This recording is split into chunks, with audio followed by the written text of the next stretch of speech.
We've got our first mini event in NHL 24's Hockey Ultimate Team. In this video, I'm going to cover everything that you need to know about the training camp mini event. All of the cards, the contents, the best way to utilize the sets, and how to take advantage of everything that it has to offer. Don't forget, check me out on Twitch. I stream every single day, twitch.tv/nosleeves12. If you want to follow along on the no money spent journey, let's get into the training camp. So EA released 5 79 overall players that will receive a +1 overall boost if that player makes the opening night roster. They also released 4 training camp power-up players that we'll go over as well. Now, the hut menus can be kind of complicated for anyone that is newer to Hockey Ultimate Team, so I will show you how to go after and look at any of the new event content that comes out. Simply go to My Collection and then Event Items, and you will see that training camp has now been updated. In here, you can view all of the training camp cards, so let's take a look and see what we're working with here. We'll start first with the 79 Scott Perunovich, 5'10", 175, does have offensive defenseman, which I actually think is one of the better synergies. However, in this case,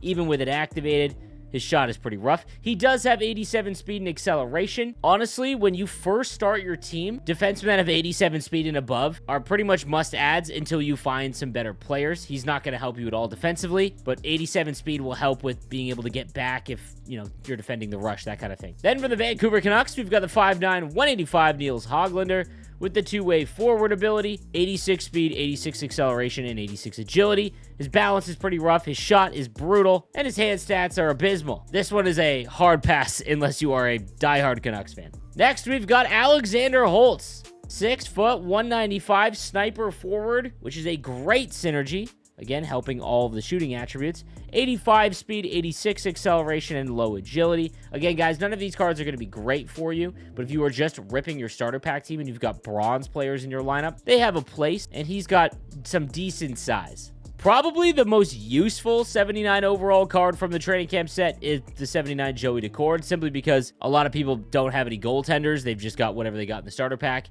and spending money on a goaltender at any point in the game is brutal. Don't do it. So Joey Daccord could get you by until you find a better card. And then lastly of the 79s, we've got the 79 Justin Barron, 6'2", 202, with the two-way defenseman synergy. His skating is so rough, however. He has decent size, but at 82 speed, I wouldn't put that in anyone's lineup.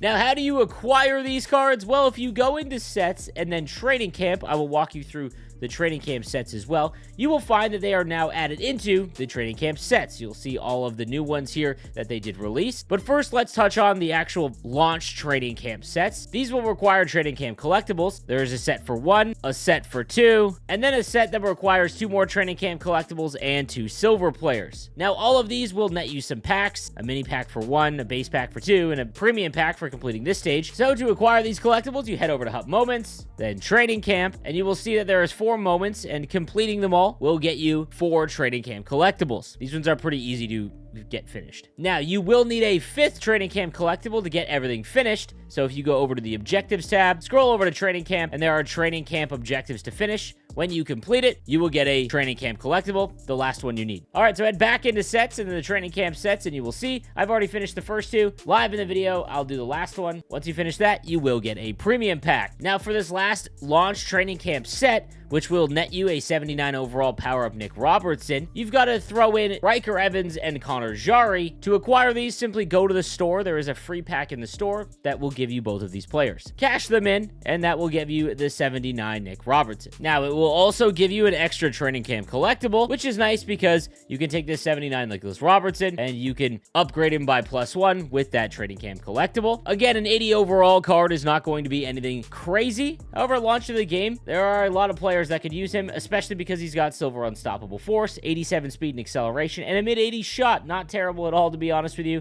And again, it's all for free. So now let's get into the latest training camp sets. We'll start off with the first one, the 79 overall training camp battles player set. This will require you to trade in 2 gold players. Doing so will net you a training camp battle choice pack. So go ahead and open up the choice pack. Now, the most interesting part about this set isn't the player specifically.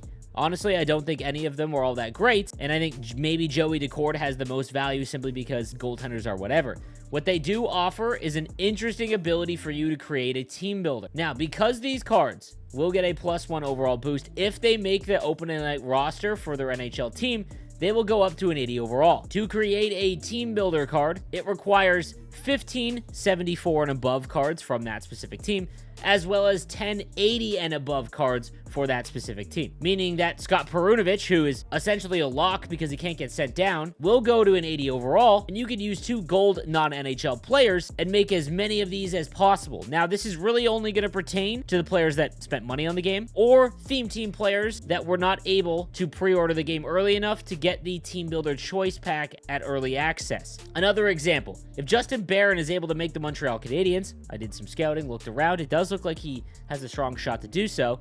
If you wanted to make the Saku Koivu 84 overall Montreal Canadian team builder, it's going to be very difficult for you simply because there isn't a ton of Montreal Canadiens on the market, and a lot of them cost like 3,000 to 5,000 coins. What you could do is acquire 2 gold non-NHL players for about 750 coins each, trade those in, and make 25 Justin Barons. Again, not a good value, but I wanted to point that out for anyone that was maybe a fan of these 5 teams. I'm going to go ahead and select Joey Daccord. Now, the remaining 4 sets are how you create the training camp power-up players. Let's go and take a look at those cards. We'll start first with the 81 Gabe Vilardi, 6'3", 215, now of the Winnipeg Jets. Great size, and as the power forward synergy. Make it snappy is not going to be all that useful for you, and 84 speed acceleration and 83 agility means that he is not going to be a great skater. He is in comparison to other starter pack teams, and there are going to be a lot of those. Now, we can upgrade these cards. So for 5,000 coins, you can get him to tier 2. 10,000 will get you to tier 3 and an 83 overall.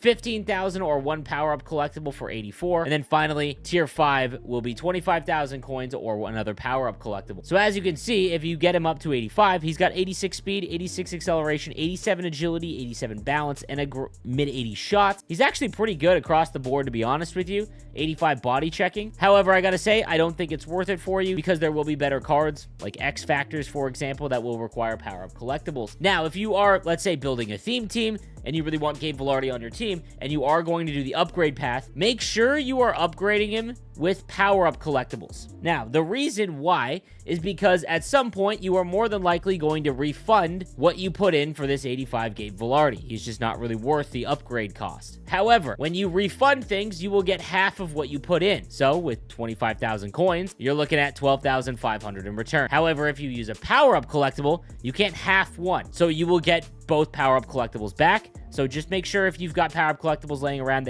that is what you're going to do if you are going to do the upgrade for these cards. Next up, from the Arizona Coyotes, we've got Matt Dumba. He comes with a 2-way defenseman ability, 6 foot, 181, and Thunderclap. Thunderclap is not a great ability still, as it seems, in NHL 24. He's got 85 speed, 86 acceleration, and 87 defensive awareness, with 84 body checking if you are able to get the 2-way defenseman synergy activated. It is one of the most common ones. Again, just the 81 isn't a half bad card, especially for defensemen at launch of the game. But when you take a look at what you upgrade him to, again, 87 speed, 88 acceleration, 87 agility, that's more than usable at this stage of the game. 88 body checking, 88 defensive awareness. Not a half bad card. Again, I personally would only upgrade him if you are making a Minnesota Wild or Arizona Coyote theme team. Next, the newest Toronto Maple Leaf, Max Domi, 5'10", 194 with the playmaking forward ability and has Elite Edges. Elite Edges is a very, very good ability.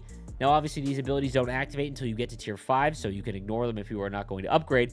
85 speed, acceleration, plus 2 agility with the playmaking forward synergy. Everything else is pretty ho-hum about this Max Domi card. At tier 5, he will get Elite Edges, which is an unbelievable ability at launch of the game. And then 87 skating across the board. He'll have a mid-80 shot, okay body checking at 84, and 81 face-offs, making him a little bit more usable on the draw. Again, I personally don't think he is worth the upgrade cost, but I don't blame any of the Toronto Maple Leaf fans for making it. And then we got to talk about this. Dmitry Orlov, 5'11", 214. He's got 2-way defenseman, and you see down there at tier 5, he has got the best defensive ability in the game at Truculence. 86 speed, 85 acceleration, 82 agility is pretty rough. He does have good endurance, though. And even at 81 overall, he's got 86 defensive awareness, 82 body checking, and he's 214. Don't let the 5'11 scare you off. Now, at tier 5, you've got an 88 speed, 87 acceleration defenseman with silver truculence, 86 body checking, 87 defensive awareness. Personally, this one is actually worth. Again, only if you have power-up collectibles, because it will essentially cost you 15,000 coins to get him to 85. Once you refund him, you will get those collectibles back, and then you will lose out on about 7,500 coins. But there are very few defensemen in the game right now that are not team builders or icons that are better than this Dmitry Orlov, and Truculence is going to hold his value for quite some time. This is the one that I would 100% make, and I will be making on my no money spent team. Now, because it requires a 79 plus overall item, what you can do is simply throw in Nick Robertson as well. So it essentially cost me 2 gold player item to do the Dmitry Orlov power-up set. We are going to do that. And I am now a new proud owner of Dmitry Orlov's training camp card. And there we go. That'll do nicely. So I hope this helps explain everything that you need to know about the training camp set. Make sure you are subscribed to the channel for the most up-to-date news, tips, and info for NHL 24. And come check out the live stream. Hope to see you there. Have a good one.